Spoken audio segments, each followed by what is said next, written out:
Hello, welcome to the Perception Podcast. I am your host, Thomas Casey Zellers, and today we are hopefully going to change your perception on things that you thought you already knew. I was the only Indian kid. I was the only Indian kid people knew. Metal, grunge, whatever you want to call it. That's where they were able to go like, singing like this, right? And I've seen hundreds of shows, hundreds of concerts, and every time I go to one, I get inspired, you know what I mean? Flooded with bands that may sound similar, may sound the same, and I knew in order for me to stand out, I had to do something different. It wasn't until in the last few years when I really just embraced my cultural identity, be proud of who I am. So eventually when you see our shows, we're gonna have it set up where you're listening, like you're part of a story at a metal show.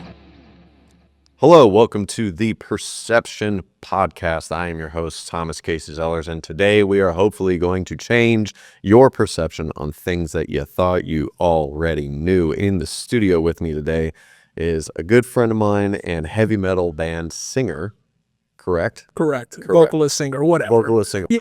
Hershil Patel. How are you doing today, bud? I'm doing good, man. Thank you for having me. I want to say that. I'm glad to have you on the show today. This is going to be a good time. You and I goof off a lot since we met. Man. I mean, you and I have actually had that kind of, I think, friendship where it's like we don't talk to each other for maybe like 6 to 8 months. Right.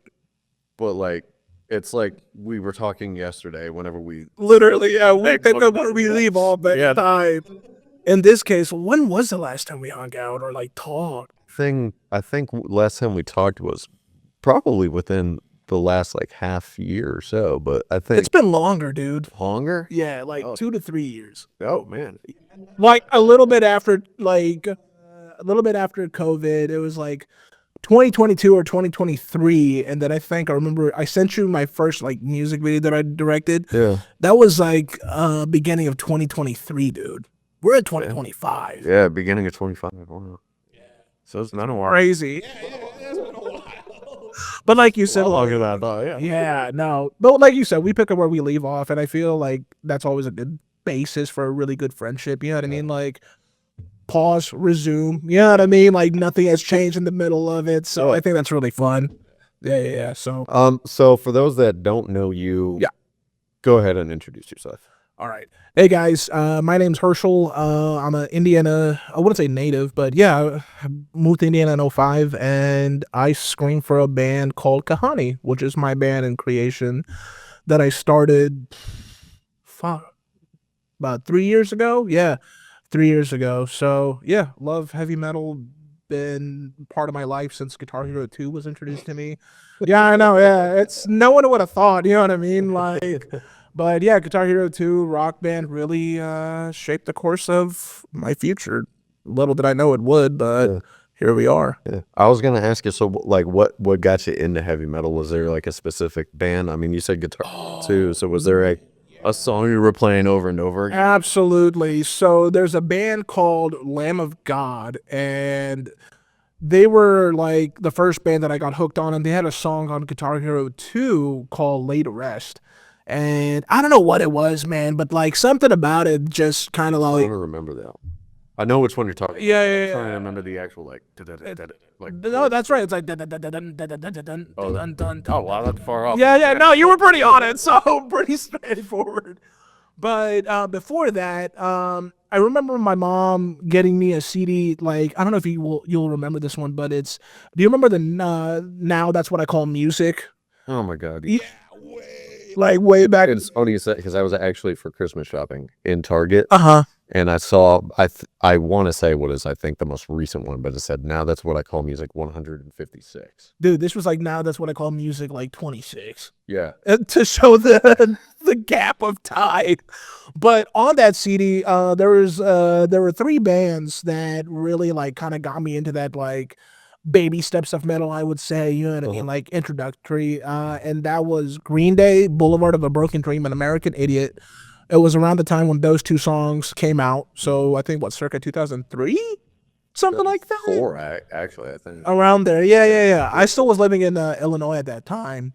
And then they had Godsmack's Voodoo and Serenity on it, too. Okay. Right? So out of all those tracks, I would listen to like 2 like hip hop songs that were on there, but the main repeat ones were Godsmack and Green Day, right? And growing up, like a lot of the music that I was not forced, okay, like, but what was played around me was typically Indian music because of my mom, right? And it was like my first like my own identity into this world, because you have to think about it like this. Like, I came to America in early 2000, grew up, moved around a lot up until we landed in Indiana in 2005, right? So for 5 years, there was no like stability for me, right? I was just kind of like, oh, what's this? What's this? What's this? Place after another. Yeah. So music was one of those things that I always kind of found myself leaning towards, and video games, but it was always more music oriented. And then when we moved to Indiana, right, I was about the only like brown kid in the Midwest, or looked like, seemed like it, right? And when I say that, I meant the only Indian kid in my school, right? Up until like high school of my sophomore year. Yeah. Right? So like 6-7 years, I was the only Indian kid. I was the only Indian kid people knew. And a lot of them, my group of friends at that time, from like 10 to about 12, 13, 14, only really listened to rock and roll and heavy metal. So naturally, to fit into my environment, that's what I gravitated towards. So you grew up around the time of like what they now call divorced dad rock. See the Alter Bridge. Yeah. Disturbed. Well, I don't. Yeah, Disturbed is now divorced dad rock, but yeah, like Disturbed, Slipknot. Slipknot's not fully there yet, but they're on the cusp. Metallica. I still remember like 2006. I remember waking up at like 11 o'clock at night, couldn't sleep. I turned the TV on, and this was when MTV was still a thing. Okay. Still showing music. Showing music videos. Okay. Yeah. So I remember The Day That Never Comes being like started playing by Metallica. Oh yeah. Right? And I was just like, what is this? I like this. There's drums, guitar, the vocals are sick, and this is like, you have to understand, I was 10 years old. Yeah. Right? So to me, this is such new territory. I'm like, this is really freaking cool. And I just gravitated towards that. And like, when we would go grocery shopping, do you remember when they used to have those video game demos? Oh yeah, and like the small monitors that you were playing games like this. Yeah. So Guitar Hero was huge then. Like, Guitar Hero came out in 2005, DJ Hero, and like all these games. And so anytime my dad and I would go like to Fry's Electronics when that was still a thing, or Best Buy, or Walmart, Target. Fry's. Yeah, dude. Yeah, I'm throwing throwbacks, man. But like, that was what I gravitated toward. While they shopped, I was the only kid playing Guitar Hero, and I was like, this is sick. Yeah. Right. Yeah. And then one of my friend Darnell at the time, whom I still talk to, he came over with Guitar Hero too when he got it, and my friend Michael came over at my house, and we would play Guitar Hero. And at the time, I was like, "What is this?" Like, I just fell in love with it, and I couldn't explain why, but I knew I wanted it. And then for my 12th or 13th birthday, my dad got me Guitar Hero 3: Legends of Rock. Right? Mm-hmm. And dude, it was game over after that. I would play that game nonstop. I went from like medium to expert, fell in love with a lot of the songs. So it went from like classic rock to blues to Eric Clapton, and just like greats. Guitar Hero 3 actually also introduced me to now what is one of my favorite bands, Muse. Yes. Love Muse. Muse is great. And that was one of the songs that you unlock after you beat the quest mode. Knights of Sidonia. Yeah, Knights of Sidonia. And see, it's like songs like that where I was just like, okay, this is really sick. And that following year, Insomniac Games came out with Rock Band. The idea of having a drums, and at the time I was so drawn to drums, and I did band in high school, right? So it was just like, did you do percussion? No, I wish I did, but hold on. Yeah. Hold on.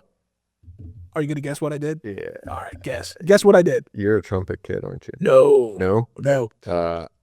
Can I get 2 more guesses? I feel like that defeats the purpose of guesses, but yeah, go ahead.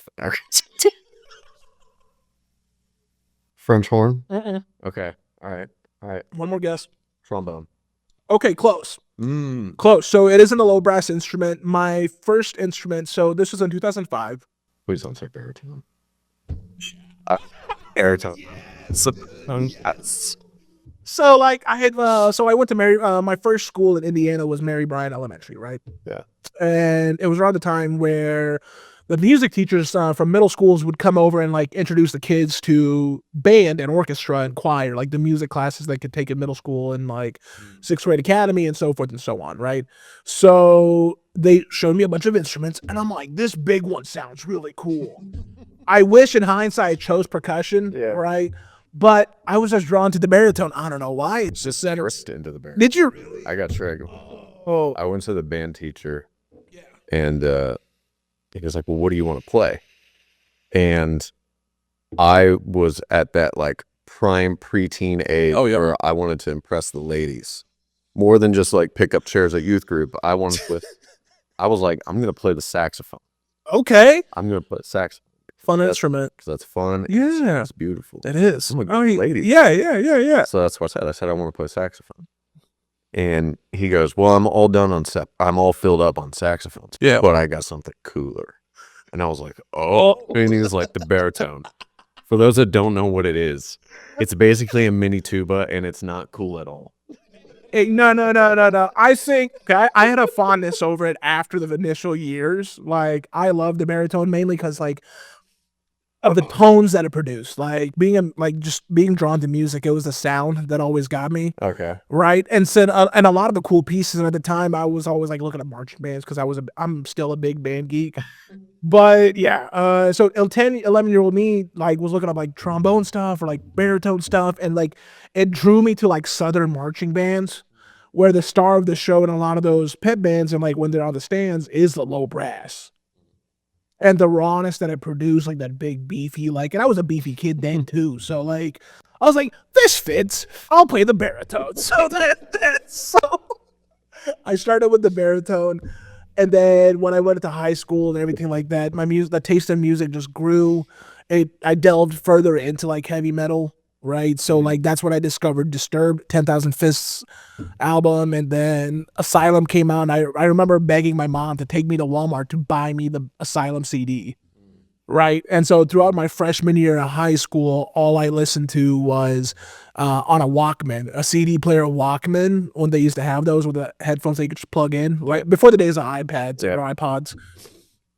And that's what I would listen to was the Asylum CD all throughout my freshman year. Disturbed, Slipknot, All That Remains, like what people call dad rock now was the big thing back then. Yeah. Right. And that's a genre that I just fell in love with. And I still remember learning. So Lamb of God, the Later Rest song was on Rock Band that you could buy as a DLC. So but convinced my mom. I was like, hey, mom, it's just $2, just $2. Yeah, let me buy this song. So she bought me this song. And I remember picking up the microphone. And I think in hindsight, that's where like my love for vocals kind of started, right? And I would try to scream like Randy Blythe, right? I would look up YouTube videos and things of all of that. And I was gonna ask it. Like I personally think, in my opinion, I wouldn't necessarily say it's like heavy metal music. Sure. I think I forget his name right now, but the guy from Mudvayne. Oh yeah. I forget his name. Has great range and is great at screaming. Yes. Chester Bennington. Phenomenal. And, Icon, rest in peace. Yes. And the guy who did Bullet from a Valentine. Oh yeah. I think those three guys are. And they are heavy metal. So this is me being a nerd. So call it whatever you want. So like, whenever they scream. Yeah.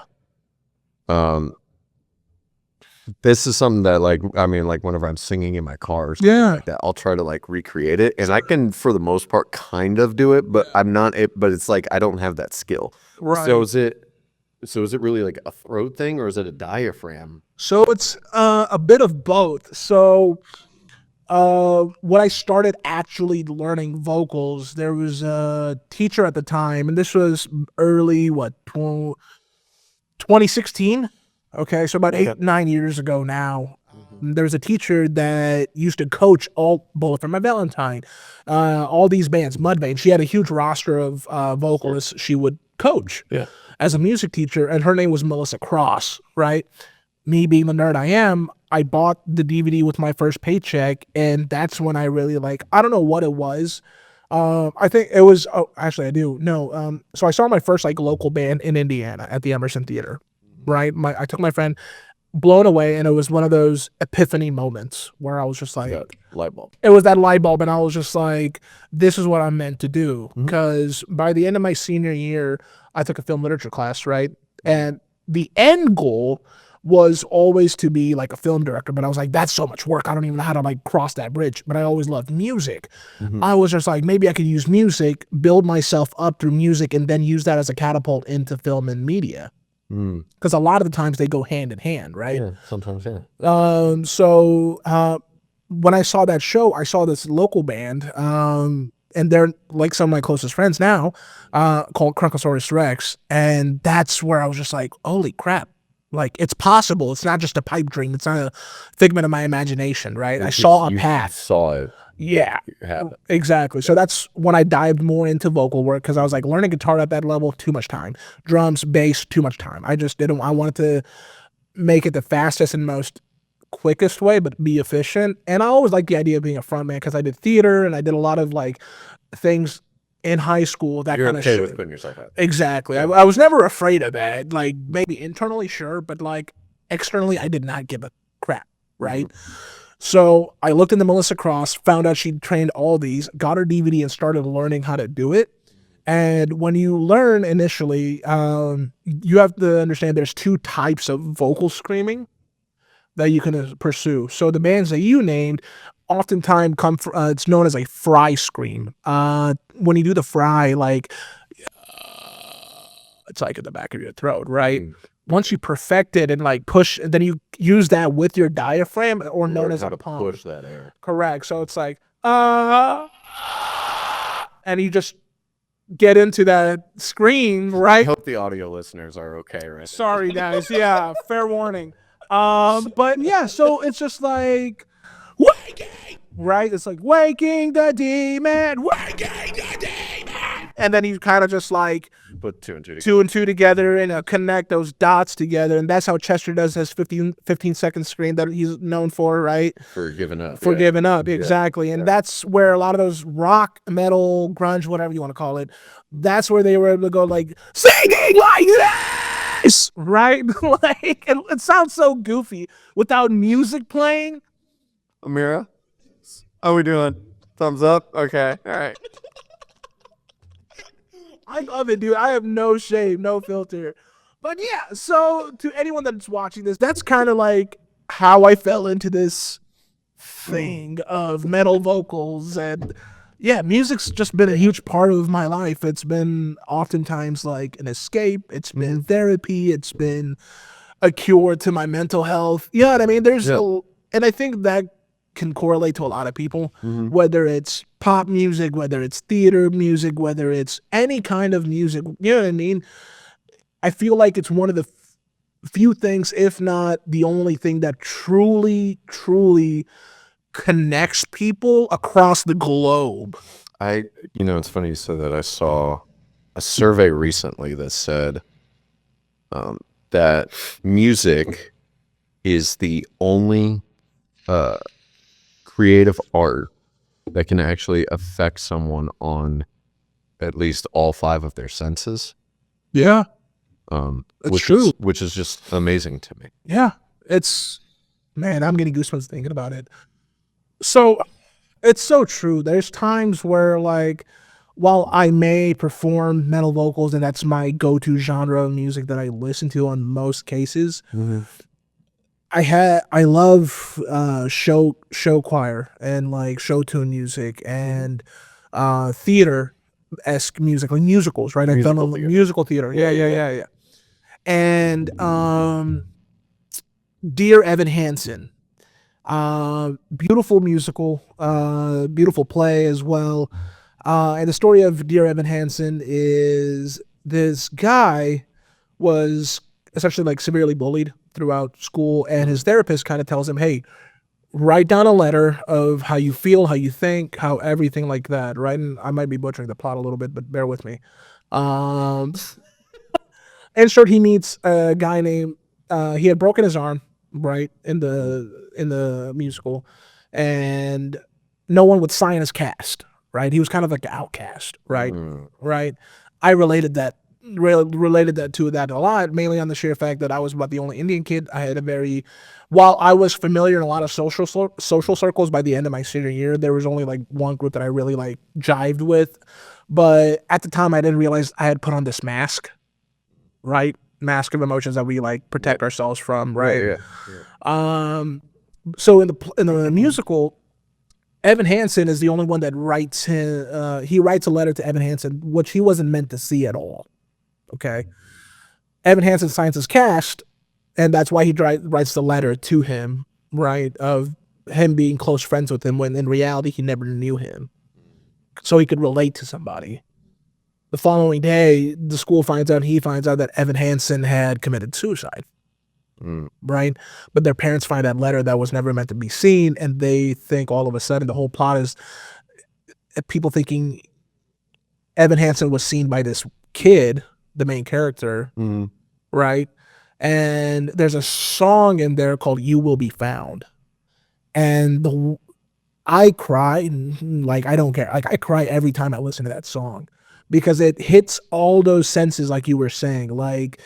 It makes me relate to that character. I'm able to put myself into those shoes. And I truly believe only the power of music, no matter how it's sung or spoken or performed, can transcend most audience listeners or people into those feelings. You know what I mean? You could truly relate to somebody that's not just empty words. Yeah. You know what I mean? So yeah, I firmly believe like music has that ability, and that's what, even in metal, oftentimes when people think of metal, they think it's just screaming or like nothing is making sense, or they have a stigma around them. And in a lot of ways, sure, okay, there is a stigma, but it's the one time where I could go to a concert or a festival and I could see groups of people, hundreds of people, not afraid to be themselves. Yeah. And I'm always moved by that because for the longest time, and I'm still working on it, but like for the longest time, I could see people be their authentic selves without a care in the world, without a care of judgment. Yeah. Everyone is accepted regardless of race, gender, sex, whatever have you. Yeah. You know what I mean? Yeah. And I think music is the one thing, and it doesn't have to be just metal. Right? It can be anything. It could be anything. Yeah. Like look at Taylor Swift. I love her as an artist. I'm a big fan, but that's what I'm saying. But I get your point, though. I'm not a big fan, but the power and the role model that she has for all thousands of women, millions of women across the world, to come in unity and share their own struggles and bringing them together. And I truly think music, like, that's awesome. There's so many artists that can do that. You know what I mean? I'm a big Coheed and Cambria fan. Yeah. Dude, Welcome Home was another song on Rotten, and then tie. But I remember I went to go see Coheed and Cambria live in Fort Wayne. Oh, sick! And it was kind of a lot like what you were just saying. Like all these people are there and they can be themselves. And it was what was so powerful to me was, I was up on one of the.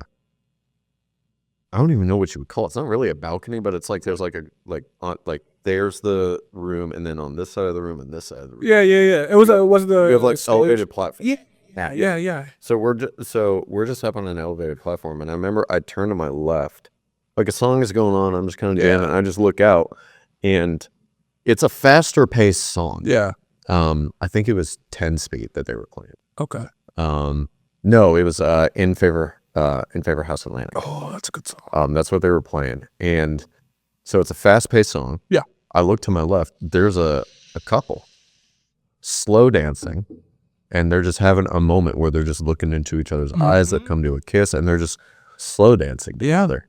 And yeah, it was one of those things where it's like, yeah, like people think heavy metal is like, oh, like just full of death and Satan. There's a lot of Christian heavy metal music, by the way. Dude, yes, that's a whole, but man. The fact is that there were two people that are joined together right now for their love for music, and they're slow dancing holding each other close, Mm-hmm. and enjoying a fast-paced song right now. Yeah. So that was just beautiful. Yeah. No, and see those, like, that's the stuff that I always noticed while going to these festivals, right? My first festival was Mayhem 2013, 2012 to 2012. I was going to my junior year. Yeah. And that's what I always remember the most about festivals and concerts. You know what I mean? Yes, People that were there. yeah, dude. Like, and like, yes, it could get like violent, but not in the sense of like hurting one another, but more so like releasing all their frustrations and angst and stuff they cannot express in a enclosed environment at home, or you know what I mean. In metal music and rock and roll, there's a thing known as a mosh pit, right? And that transcends into EDM and like rap and things like that. But essentially, a mosh pit is just a giant circle of people pushing each other. But if you look at their faces, dude, they're smiling. They're having like not a care in the world. And if someone falls down, everyone stops, picks them up, resumes it. Yeah, everybody like make sure that person's and then we go back to pushing each other. Yeah, dude.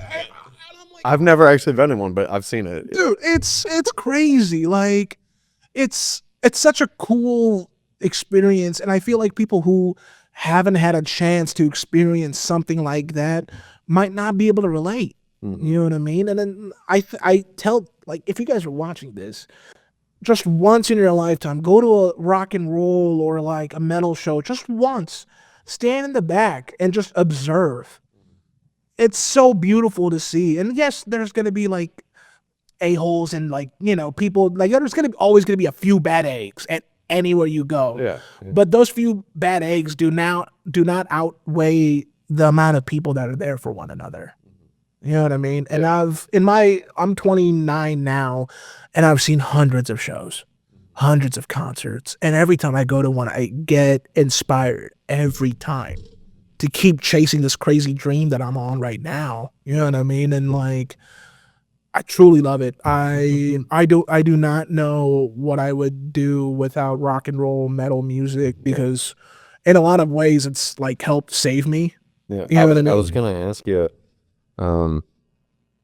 because part of the show is I also want to know what the driving force behind your ticks, behind your purposes, you know, and like, would you consider yourself a spiritual person at all? Oh yeah, not a doubt in my mind. Do you think that part of your journey,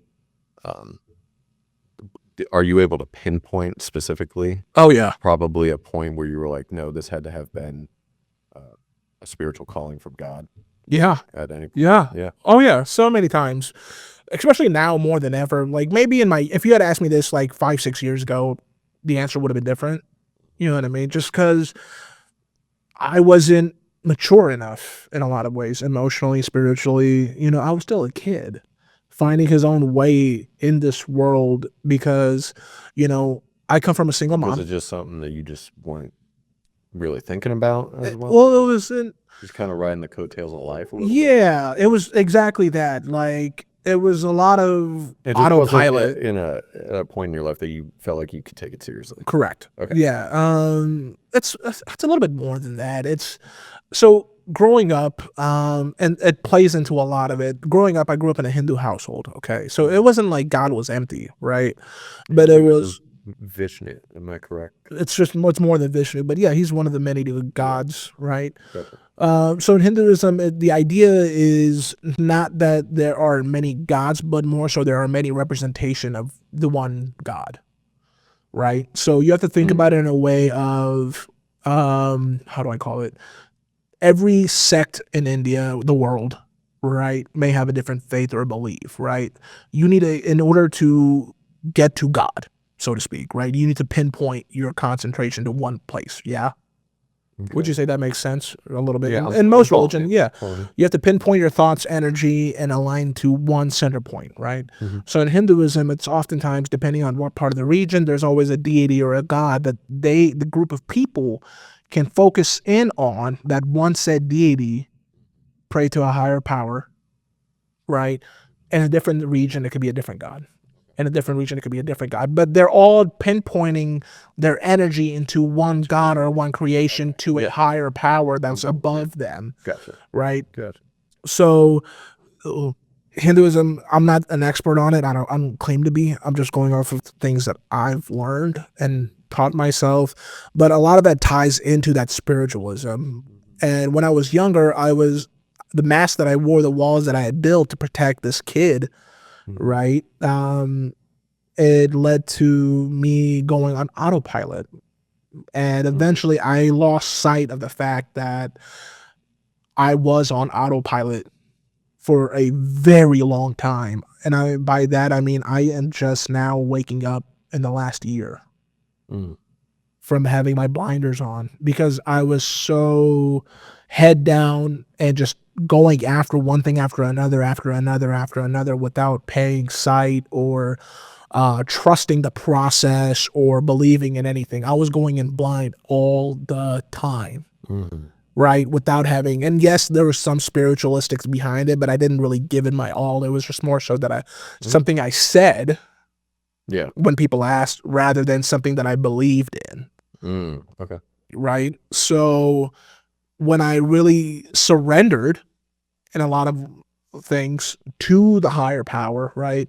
And for me personally, like, I have a lot of friends that are Christian. I have a lot of friends that are, Catholic. I have a lot of friends that are Hindus. I have a lot of friends of all walks of life. For me personally, I always have believed that religion in some way, shape, or form is interconnected with one another. And I firmly believe that at some point when the world was together, I'm talking like Pangea, and before the divide, way back, right? Groups of people would travel and learn new things. So the way I look at religion is that depending on the region that you eventually settle down into or were influenced by, that is your god or spiritual leader that you would follow with its own rules and sets and things. But if you look at the overlaying image, they are all interconnected in the sense of, like, they have one strong message, right, that connects to one another in a different language or a different way of going about it, because everyone can get to God, but there can be 100 different pathways that lead you to them. It's not to say that your pathway is wrong from my pathway, right? The destination's the same. And at the end of the day, that's what should matter, right? We're all going to the same place. Now, when you get into the nitty gritty of, like, life after death and things like that, sure, that could deviate a little bit, but the overlaying message is you gotta let God take the wheel. Your God could look a little bit different than my God, and your God could look different than their God, right? Yeah. And a lot of, in modern day, people use God as a tool to divide and conquer, and I hate that. I really do hate that. I'm a people's person through and through. I've always believed in unity and coming together, and I'm human. I've made plenty of mistakes. I've judged before I could get to know someone. I've read the cover and not the book. You know what I mean? And in the last year, it's when I've decided to, like, take the blinders off, get off autopilot. You know what I mean? I didn't realize the amount of emotion and feelings and all the things that this 10-year-old kid had been bottling up. The things that were unsaid, the things that... What was that release like? Oh, Did you finally get it off your chest? Because I remember, for me personally, whenever I surrendered, I'd always had I wouldn't necessarily say pride, but that's really the best way I could do it. It's pride before the fall for me personally. I'd always given God 90%, and I left the last 10% for me. Like, you can do everything, but I'll walk through. That's not how it works. No, it's 100 or nothing. Yeah, 100. It's always 100 or nothing. Yeah. So was there, and I remember whenever I did that, just the amount of relief that I felt in my chest, and just overall, it really was like being washed clean. Yeah. So I'm curious to know if there was like a similar. Very similar, yes. And in a lot of ways, it happened super recently when I truly did just release the weight, and I kind of have to thank my girlfriend for that. It's like divine intervention. Okay. A lot of things happen in your life. Sometimes you just can't explain. right? Absolutely. And I am such a logical thinker because like I have I got diagnosed with AUDHD, which is like hint of autism with ADHD, right? Which explained a lot of like why certain social behaviors I couldn't pick up. On the flip side, why I could get along with a lot of weirdos and things like that. Yeah, you know what I mean? So and that's where it all kind of like started. Like when I discovered I had that, when I started learning more about my own behaviors and why I did the things the way that I did, was when I was able to really like, what's going on under there? You know what I mean? When I became more self-aware is where that awakening really happened, because and I think so, like, if you've gone through life blind the whole time without actually being self-aware and in control of your life, your body, your behaviors, emotions, and things like that. You wear yourself out. You wear yourself out. You wear this weight that you don't know why in the world you put on right in the first place. So when the timing of when I met my now girlfriend, right? I had just lost my job, right? And this was back in November, so it's not that far ago, right? So a year before that, let's backtrack. I got out of a relationship, right? Come to find out there were tendencies on her end that I didn't realize what kind of relationship I was in, right? And I had to do a lot of soul searching, right? So after that, I had shortly lost my job, didn't have a job for 6 months, went back to the same job because I just needed to work there, make money, bills, life doesn't stop. Yeah. And then throughout that year, the more and more I realized like how that work environment just wasn't a fit for me, to the point where they realized that they knew that my heart and interest was always going to be on music and not job, right? I solely looked at that place for a source of income, and that is all. Yeah. I am not a kiss-ass type of person. I will tell you exactly how I feel, and I try my very best and not to lie, right? So I couldn't do it. I couldn't kiss ass. Shortly after, 2 weeks later, I got let go. And it's no fault of their own, because I understand from a business standpoint, you need people that want to be there, right? 2 days later, it was modern dating. I'm weird about meeting people in person. I matched with my now girlfriend, okay? I didn't even see where she lived, and literally from that moment on, it was nonstop communication, okay? Healthy communication. You gotta double check where they're at, man. It doesn't matter. You gotta double check. I'm gonna tie this all into this. So gas is expensive, brother. No, well, luckily I have a friend that works at American Airlines, which has made this a lot easier. All right. But no, it's what I'm trying to get at is like, everything happens for that reason. I was at a very low point in my life, and then boom, God was just like, here, you finally earned it. Here's a really good woman for you that is gonna give you everything that you wanted, whether you outwardly said, but you've manifested or thought about, right?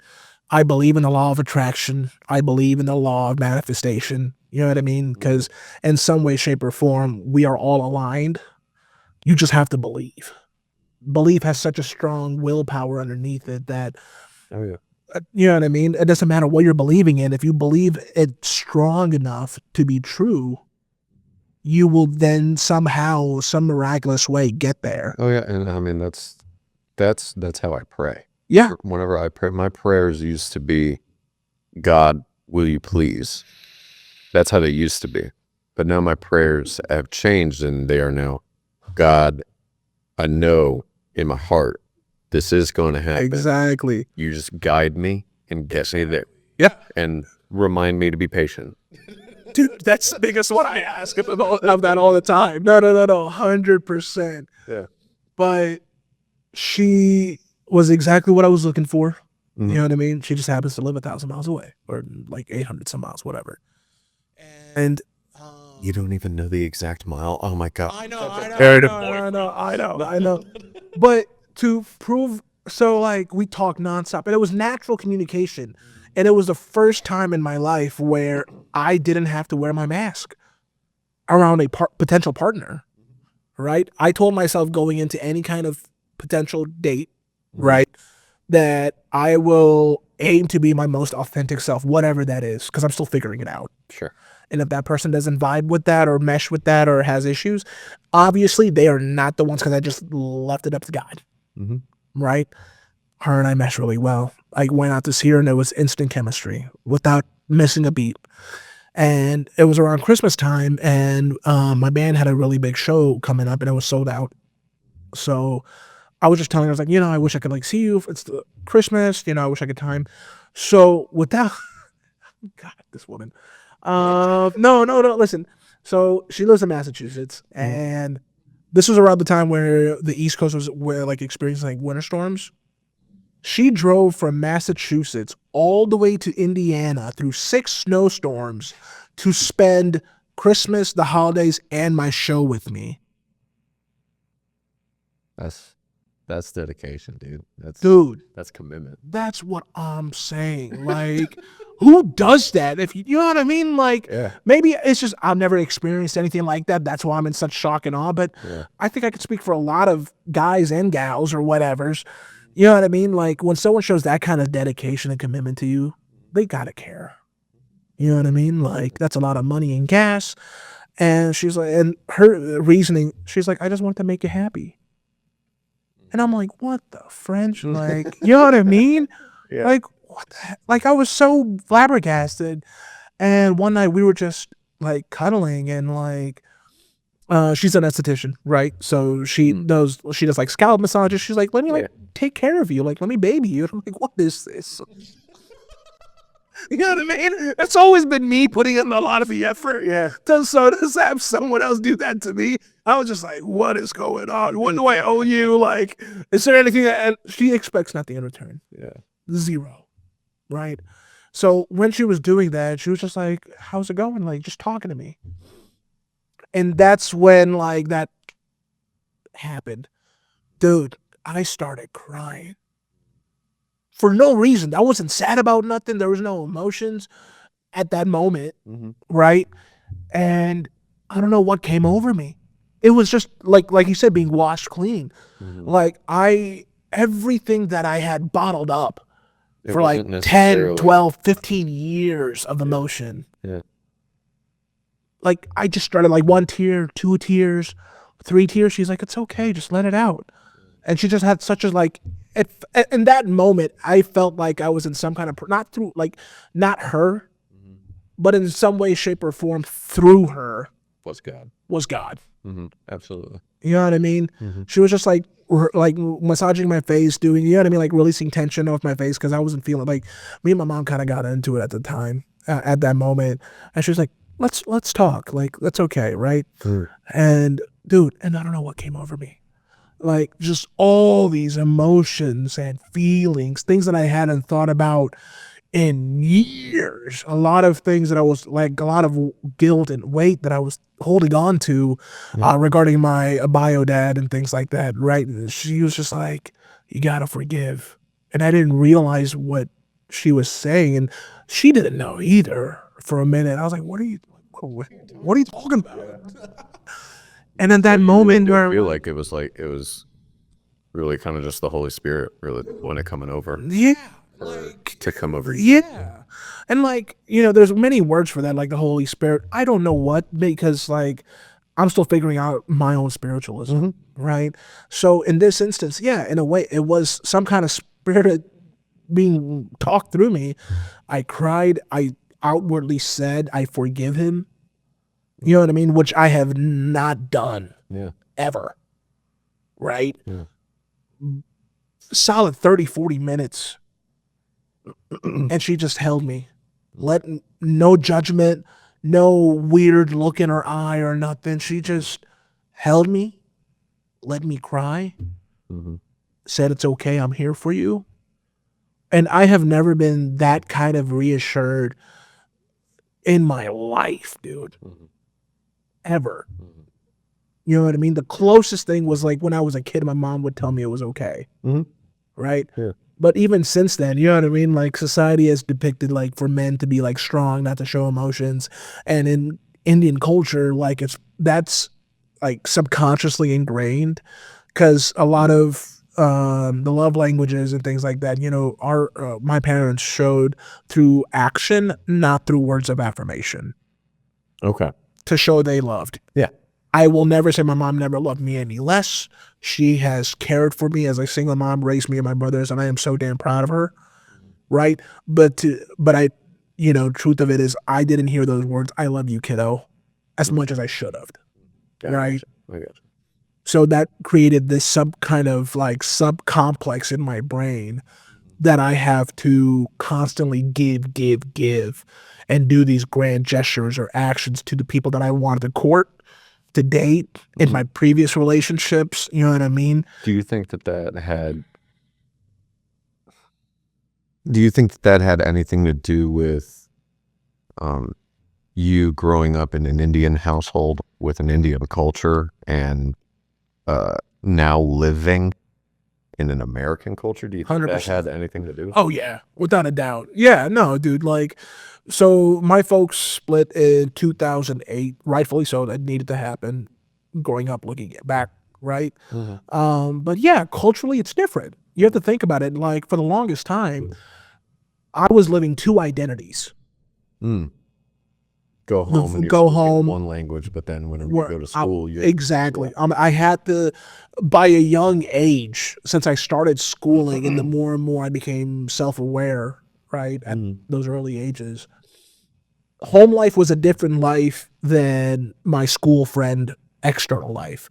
So I was constantly switching back and forth to the point where I lost the rhythm, and I just did it subconsciously. You know what I mean? It's like learning how to drive. Once you learn how to drive, you could drive without thinking. Yeah. Right? In a lot of ways, that's where that autopilot mechanism kicked on. Right? And that's what I realized was, like, I was having an identity issue, and not in the sense of like sex, but in the sense of mental identity. The person that I was presenting to myself in front of my mom, grandma, aunts, uncle, family events, whatever, versus the person I was presenting in front of my closest friends, best friends, acquaintances, people at work, whatever have you, my life, my American life and my Indian life.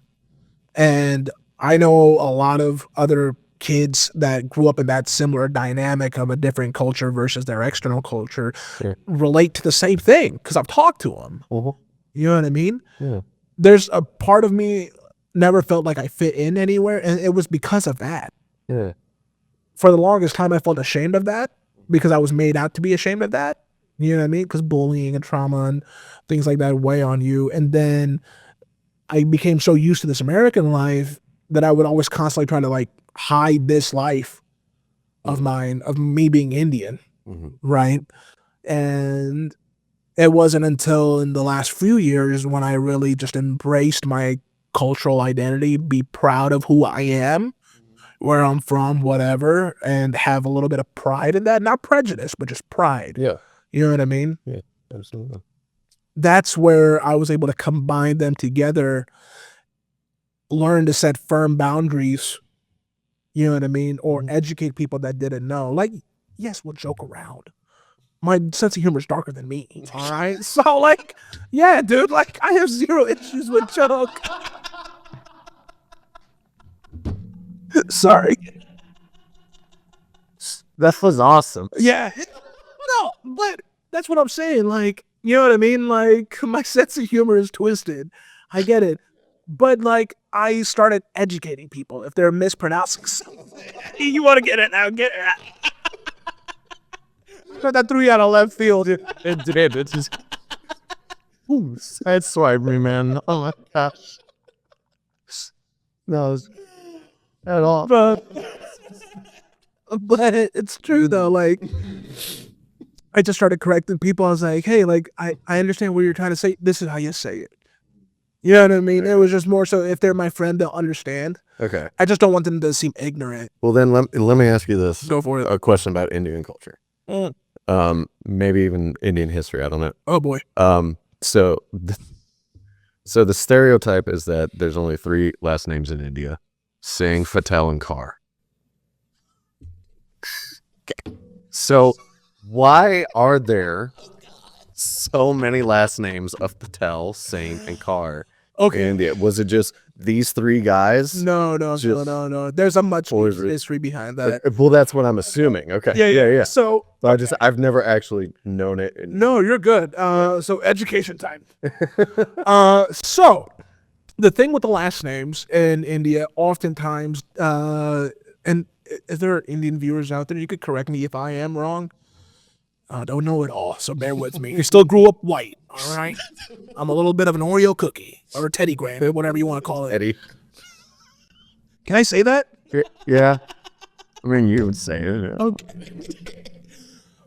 But, so back to the name. So in India, when it got its independence in 1947, right? And that was way before that, actually, too. Last name was determined based off of the region in India that you were born, right? So if you... Original thing? It's a regional thing, yeah. So let's take Patel, okay? Yep. So Patel is very common in the state of Gujarat, right? So Gujarat is the state that I'm from, and I was born there. Within that state, there's 7 to 8 villages at that time, right? Or county, states, whatever. There's 7 different regions within the state. Sure. Right? Sure. Now, within those regions, most of it was Patels. Mm-hmm. But then you had derivatives of like Shah, or that's the only one I could think of. I just know a lot of Patels, all right? Sorry. But there was other derivatives that signified, hey, this person is from this state. Their class is this. Okay. So Singh and Kaur, Singh is technically their middle name. But when they come to the States, they by default just started making it Singh as their last name, because typically their actual last names oftentimes could be either very complicated or hard to pronounce. Whatever the reasoning was, by default, when they would come through New York, was like, Singh. He's going to want the white man. Whatever. Yeah. And there's probably more history behind that, and I could be a little wrong, but to my understanding, right, that's where Singh comes from. Singh is to represent people from the state of Punjab. That borders Gujarat, right? And then it kind of goes throughout the rest of the regions. But the thing is, there's almost 2 billion people in India, right? If you go south, it's a very complicated last name. And typically, it's the last or the first name of their father's father's father's father. So it's like a 12-syllable last name. Even I can't pronounce it. Gotcha. All right? So the last name represents, it associates with their identity. Okay. Way back in history. You know what I mean? Like whenever everything was getting established. The Patel, like now if you took bloodlines, it goes all the way back to Genghis Khan. Right? When Genghis Khan was doing his thing. Yeah. Screwing. Yeah. Right? He had the Aryans at the time were from India. Okay. So when their bloodlines mix and everything like that, if you go like, I'm talking about like way back in like history. Sure. That's where like that Patel bloodline kind of starts. That's where a lot of like the Singh and everything like that. So that's where like the original, and that's me paraphrasing. There's so much more to it that I do not know and don't want to misspeak on. Yeah. But in short, Patel is why it's so common. Okay. You know what I mean? One thing that India knows how to do is, well, you know, the tango. Whatever. We populate like crazy. Hence why there's so many Patels. There's 2 billion. Yes, it's 1/3 of the world's population, bro. Come on. Yeah. But that's where the Patel comes from. Now, Patel's unisex, female, whatever. Okay. In Punjab, to my understanding, and to my any Punjabi brothers and sisters watching, correct me, Singh is the male. Kaur is still Punjab, but it's usually in reference to the female. Okay. So there's like a Punjab name like Jasmeet, right? Then there's Jasmeet there, like INDER as a suffix. Oh. Okay. Or Jaspreet, EET. Yeah. As a suffix is again a sexual, like not sexual, but like a sex divider. Male, like female. A's and O's. A's and O's, correct. Gotcha. Kaur is like Rupinder Kaur. 9 times out of 10, that's a female, right? Rupanjit is male. Gotcha. That's kind of how, and that's to my knowledge from what I've learned. Don't hold me to it. Like this could be 50% true. I don't want to. I hadn't fact checked this in a long time, but growing up and like me working in sales, what I did, like I had a lot of like Indian clients, right? But a lot of them were from Punjab, some from Gujarat. They're the ones who kind of like filled me in. Cause when I was like, yo, like, okay, I'm a Patel. Like, what's up with this? Like, what's going on? So you yourself. Yeah, bro, come on. I grew up in Indiana from 2005. Oh, like there were not a lot of me's out here, all right? I had to blend into my environment, if you will. But yeah. So I wanna get to know the band Yes. a little bit. So kind of guide me through how you found this really, really unique sound and fusion of heavy metal mixed with Indian music. How did you kind of come to that sort of So it kind of goes back to what I was telling about, like me finding my identity, right? Yeah. So this is around the time where we did our short film festival, or not the festival, but like for the You, Me, and Trent did the little short film, right? It was around that time when I was going through a lot of this. Okay, so circa butt end of 21? No, that was 21, bro. It was 21. Oh my, yeah, dude, it's been a while. It has been a while. Yeah. You know. ADHD bro knows my timestamps.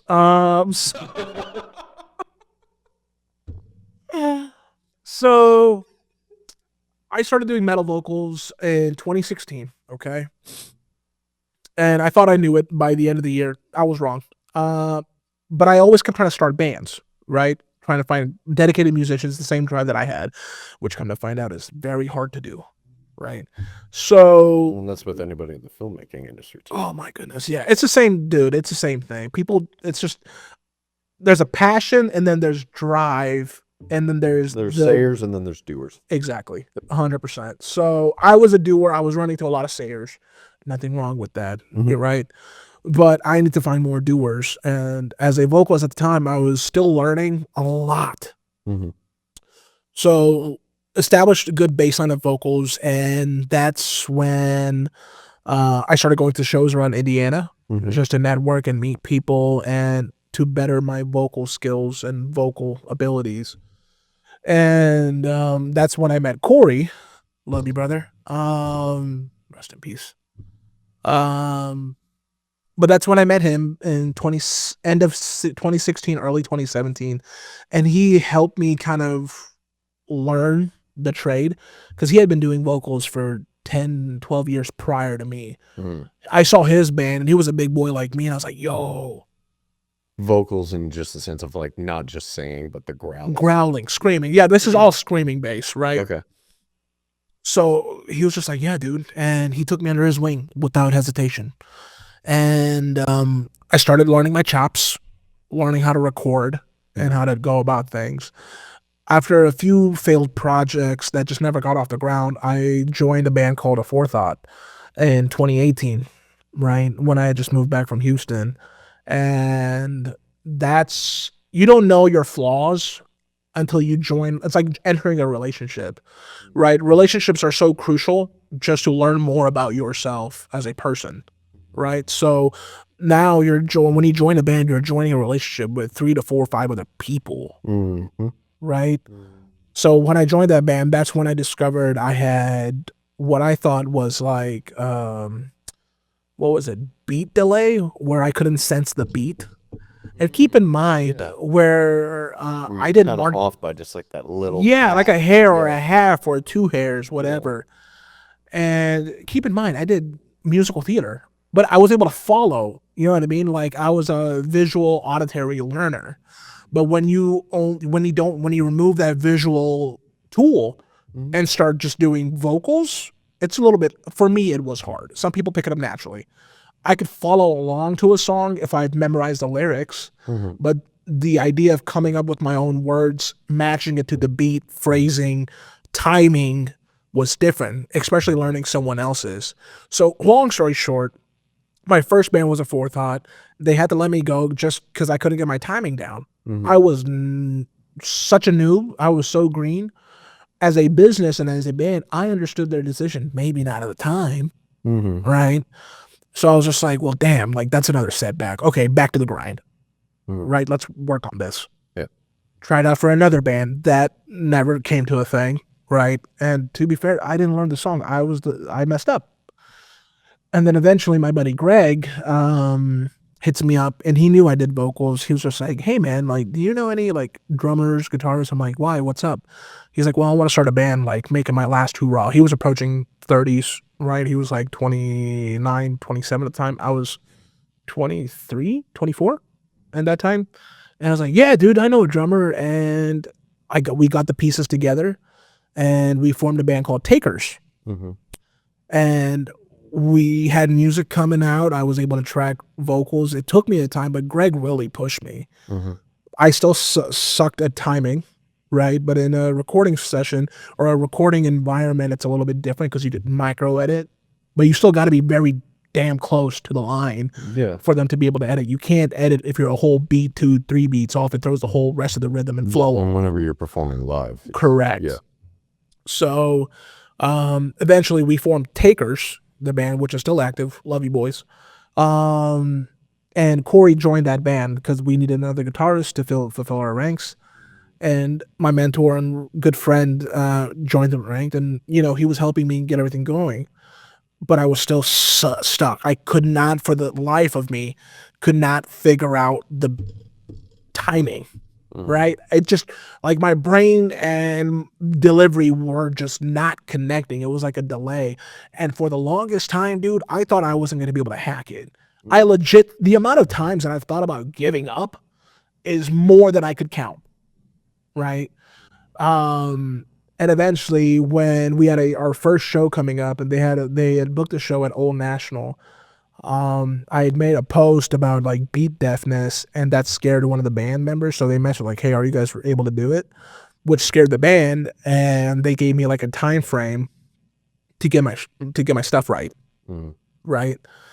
Corey helped me not day in and day out to make sure that I got it, but eventually it came down to the point where they were outvoted. He was outvoted along with another friend of mine, and they had to let me go. And that stung. Dude, like, it was a very... You were dedicated. You were so dedicated. I was pushing, and I thought I was doing it. But it just, at that time, it was not at the caliber of where they needed to be, because the rest of them had their stuff together.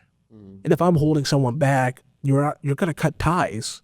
And it wasn't from a friendship standpoint. I still love those boys, and to this day, I support them with all my heart, right? It was one of those cosmic timings.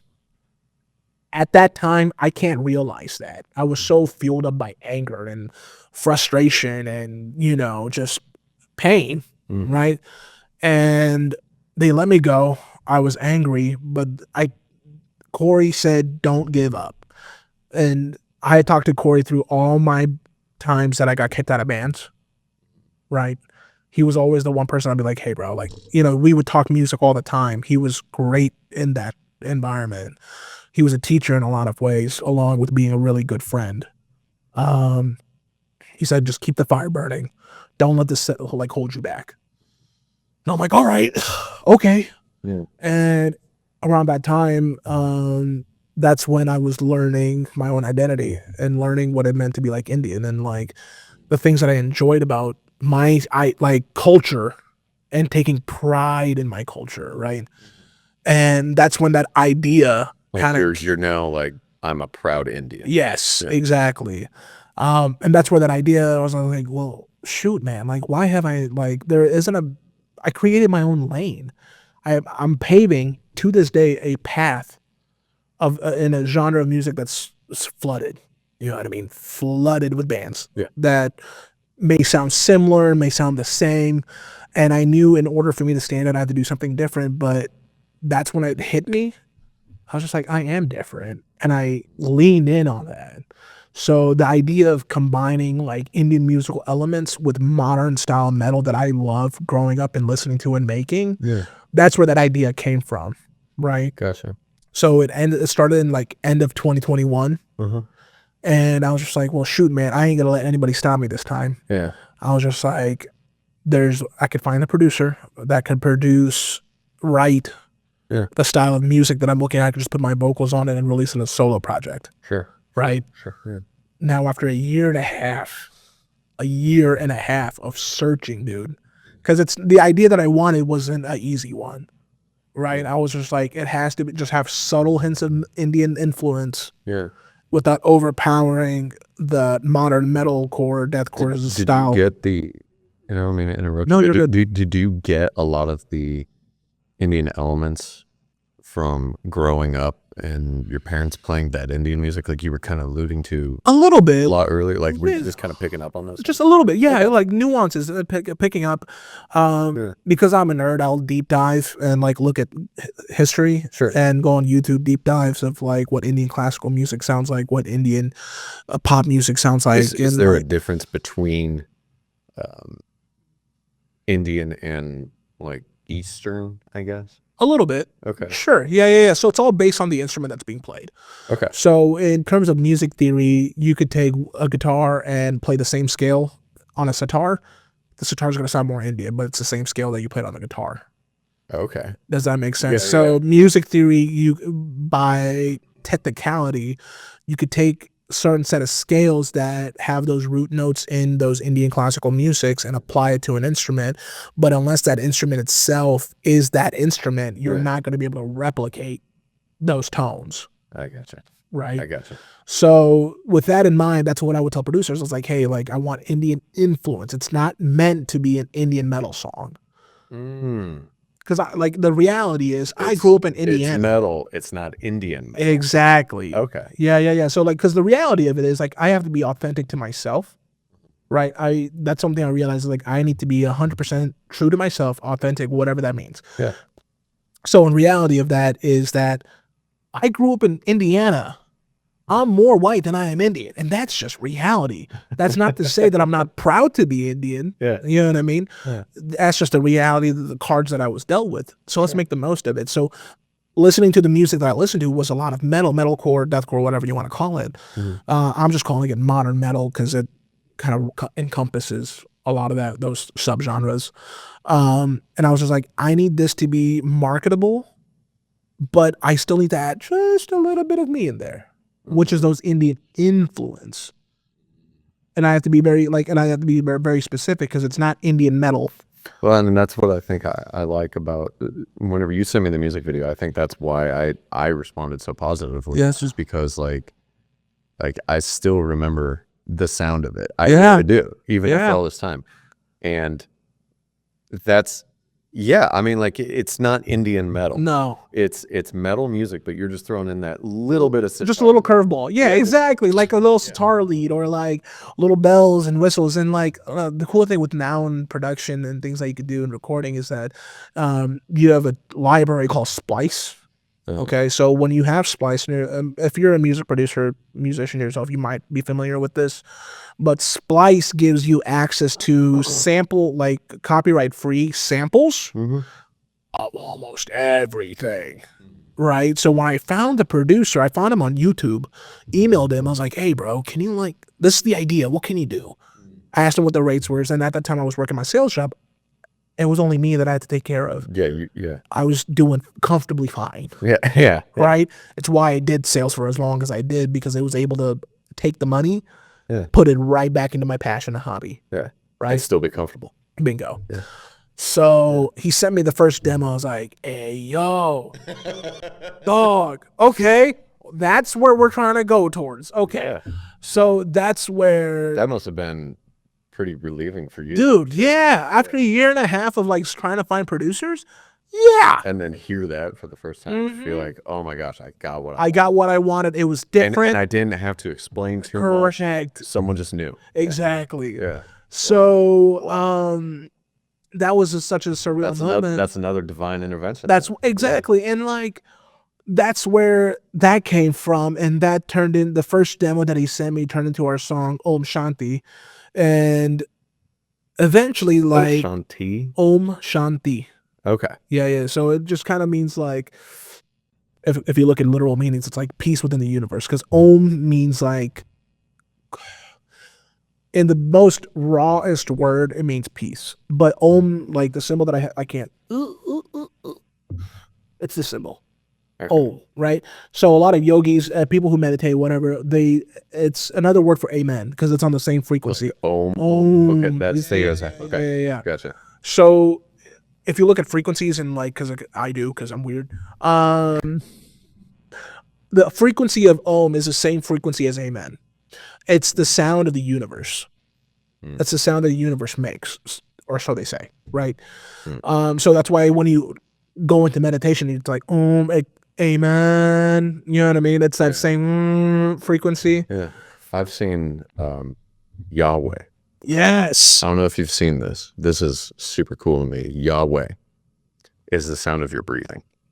Yeah. Whenever you breathe in, it replicates the same sounds as Yah and Way. So I love that. you're breathing in and out. Yeah. God every single day as long as you're alive. In Hinduism, we believe that God is within us. And like often correlates to oxygen, because without oxygen, all life would be dead. Well, there's other elements there too. So The sun, water. But think about it. But no, you know what I mean? But like, yes, those are big elements, factors, sure. But like on a humanistic level, without oxygen, most living organisms would not cease to exist, right? Mostly, keyword asterisks, mostly. But that's so Om Shanti was the start of that song, and it stemmed from me getting kicked out and not wanting to give up, and that's where Kahani was born.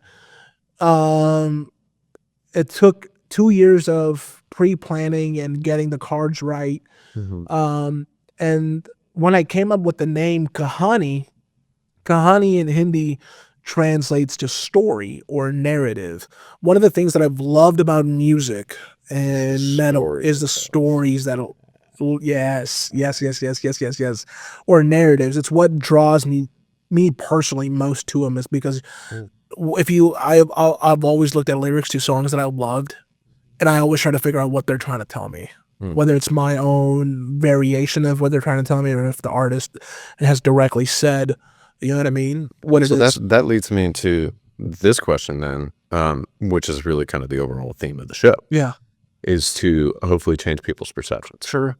A common misperception, we kind of were touching on it a little bit earlier, is that a lot of people will look at metal, heavy metal, death, whatever you want to call it, and be like, well, they're not saying anything. It's just, you know, and there's like no emotion. It's full of hate and whatnot. Yeah. But whenever you actually look at some of Metallica's lyrics, some of the most emotional stuff I've read, and as I also kind of alluded to earlier as well, like there's a lot of Christian heavy metal bands. August Burns Red, For Today, dude. Some of my favorite bands are all that remains. Impending Doom. You would never think about it, but like Disciple is also a heavy metal Christian band.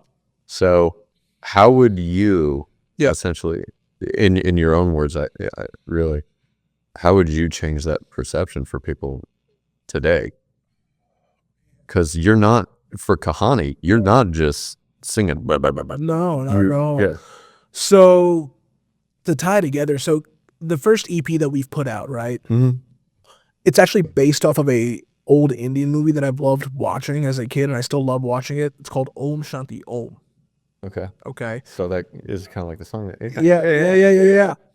So if you listen to the EP from songs 1 through 5 in order and look at the lyrics, it's telling you a loosely adapted version of that story of love, losing love, going through limbo and getting reincarnated, which was the music video I sent you called Samsara, which is what it translates to, is that limbo cycle. Yep, Samsara.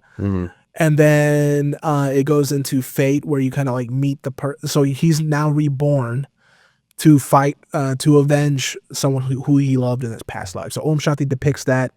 Samsara carries on to that. Fate, which is the song after that, is him kind of coming face to face with, there's a line there called face to face with a coward, you know, learn to live with a higher power. So essentially it's like he's been now reborn to fight this guy. Vengeance is about him like actually like going full ballistic on him. Like the last lines that I say in Hindi is eye for eye, aankh ke badle aankh, khoon ke badle khoon. So it's like eye for eye, blood for blood. So I'm incorporating those like Indian Hindi lyrics into it, and it's not a lot. It's not overwhelming. It's just subtle into it. The last one was Requiem, about him finally letting her lay at peace, so she could finally move on to the light, which kind of over consensus tells that story. The way that you're saying that is very Coheed and Cambria. Yes. Their entire discography is telling a story. Exactly. So that's why I'm really enjoying that. Yes, and that's why the name Kahani is supposed to represent when you come to one of our shows, and we're still in the early stages, right? We're still figuring it out as we go along. Yeah, because you had your first show not too long ago. September 28th. Yeah. Sold out show. We got lucky. Yeah, dude, our first show was sold out ever. So we killed it, according to other people. I think we killed it, but I don't remember my first show. I really don't, dude. Because you have to think about it. Like, it was 8 years in the making for me to finally get on to the stage and perform, right? So that was it's still a blackout memory. We played our second show in Lafayette, Dead Evansville, and then we got picked up for Born of Osiris, and that sold out too. So in a 4 or 5 months span as a new band, full band, right? Because it went from a solo project to I found the right people to play live. Second sold out show, and out of the 4 that we've played, right? And then we have a benefit show for Corey coming up in this Friday, where I'm giving it my all to honor him, because without him, I would not be able to get to the level that I'm at. Sure. Right. But the whole purpose of Kahani is to tell these stories, whether they're conceptual, whether there's not, and the next set of EP that the next songs that we're working on, and I could give you a little sample if you'd like, is to tell a story of a man who's kind of who's the first song depicts him slowly giving up on faith and losing faith in humanity. Second song is called No God in Sight, and that's essentially him just giving, like, he just doesn't see God anymore. He's been betrayed so many times and gone through those feelings, and like it's sinking into the abyss, like the powerful lines. And then the third song is Hope Lies Dead, where he's completely out of hope. So the way this concept goes, we're writing 6 songs. First 3 is about a man that becomes broken. The next set of 3 songs is about a man who still finds the light in the most blackest of dark, like blackest of blacks. You know what I mean? And him coming out of that light and essentially shedding that old skin. And a lot of way this time around, I'm putting a lot of me into it, of how I've felt over the years, right? And him finally being reawakened. Yeah. And finding the light again and knowing that there's still hope in humanity. So the way we're like writing and constructing it is like almost like a counter melody to the first one. The way we drop it, you know what I mean? Like, there's so much thought and care into that I've put into it, where I love telling stories. So eventually when you see our shows, we're going to have it set up where you're part of a story at a metal show.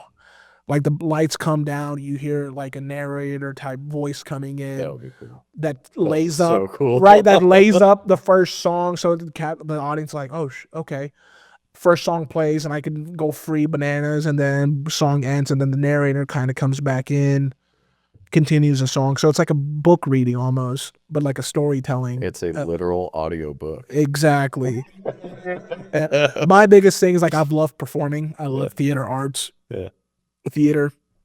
I want to combine all my loves into one seamless like show. Like every time we play, we want it to be an event, right? I want it to be an experience for the audience where they can feel all the emotions that I've felt through audible cues and soundscape. And well, if you're looking for a narrator, was gonna message you. Yeah, I was gonna talk. Yeah, no, seriously. Yeah. It's so there's so much less. I'll show you after this is over. I'll show you our to-do list. Yeah. But so like that's the concept behind Kahani. Every piece of music that we put out, anything like that, is telling a story, something to the narrative, whether it's like interpersonal or like a story that I whip out of thin air or whatever it is. It's a conceptual piece. And eventually, if they could all tie it together, who knows? But we're still learning. You know what I mean? Like, I'm always going to be an advocate for growth. You know what I mean? I don't know. I don't have all the answers, nor will I ever have all the answers. But it's about taking my experiences and being able to share those experiences with others. Always will be. You know what I mean? Like, Absolutely. I've always loved that I could share that. You know what I mean? Like, I'm at a point in my life where I have now become the teacher for young musicians that want to learn screaming or singing, and I've developed my own voice where I can sing now as well. You know what I mean? So I just want to share that knowledge to anyone that's willing to listen, to anyone that wants that guidance. You know what I mean? And never forced or pressured or anything like that. But that's kind of like where my pride lies, is hoping to be a good teacher to somebody. Like, what, you know what I mean? But yeah, like, in essence, like, that is like Kahani is telling stories to not just screaming. No, like, to change that perception is that, like, if you take the time and get out of the ignorant headspace that you're in, or whoever's listening, right, and just give your chance to truly just listen, and not listen to speak, but listen to understand. Yeah. You know what I mean? I feel like a lot of people struggle with that, where people are just waiting for the talk. Yeah, they listen to respond. They don't listen to respond. Exactly. Yeah, that's what I was trying to say. And that's the whole point of the show. Yeah. Is I want people to listen to your experience. Everybody's experience that's been on the show has been different, but also somewhat of the same. Yeah. In a lot of ways, for their journey in life is how they've gone from here to here to here, but there's always that underlying. Man, it's the same. Like, it's like the wheels are the same. The body of the car might be different, but the wheels are still the same. Exactly. You know what I mean? It still gets you to point A to B. Might be a Ferrari, might be a freaking Honda, might be a Toyota, whatever. Yeah, and I want people to have this platform to speak, so that hopefully people will listen or watch the show. And dude, I loved this. Seriously. Yeah, this was awesome. And, like, you know what I mean? Yeah. I really appreciate you being on, man. Dude, thank you for having me.